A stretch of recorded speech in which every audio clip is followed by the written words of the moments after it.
suivi toute la journée. Cette année, l'organisation espère accueillir environ 800 personnes. Les jours à venir vont permettre d'installer le matériel pour accueillir le public. Pour ce qui est du chapiteau, un inspecteur venant de métropole devrait venir ce lundi pour contrôler la structure et ainsi permettre aux participants de passer un excellent moment en toute sécurité.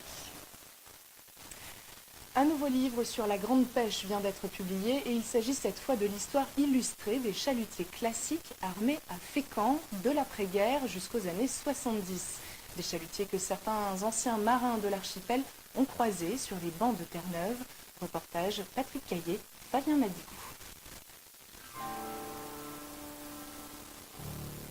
Le Shamrock III, armé en 1957 à Fécamp.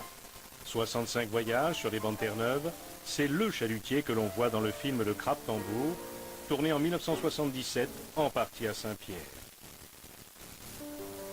C'est l'un des 57 chalutiers qui figurent dans le livre de Jacques Dossy, écrivain spécialisé dans l'histoire de la pêche du XXe siècle. Les goélandons, les chalutiers Beau-Rosé, l'île de Fécamp, l'Antenne française. Des noms de chalutiers classiques qui reviennent en mémoire à cet ancien capitaine de pêche, René Urdanabia. René Urdanabia a pêché dans les eaux Saint-Pierraises de 1951 à 1994. Mousse tout d'abord, lieutenant et capitaine les dernières décennies. Et c'est surtout en naviguant sur les chalutiers de l'Aspect, Galanterie, Savoyard, que cet ancien capitaine de pêche avait des contacts avec les équipages métropolitains. Au départ, je crois qu'il y a des bateaux qu'on fait 6 mois, 7 mois de mer. Et puis ça les pour la morue.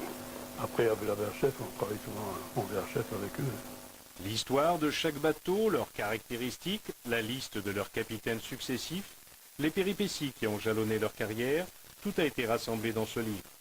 Et puis il y a des anecdotes plus locales. Belle Normandie, qui avait resté bloqué là, dans Saint-Pierre dans le port pendant une semaine à la glace. Les prises de pêche par bateau figurent aussi dans ce livre.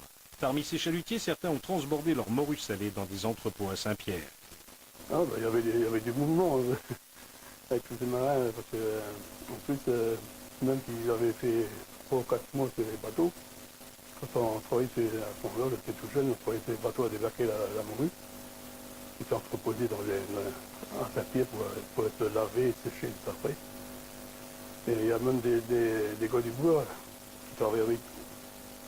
Ils avaient navigué puis ils travaillaient pendant qu'ils étaient en escale.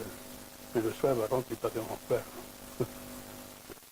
Ce livre aux multiples illustrations est une page de plus de l'histoire de la grande pêche française.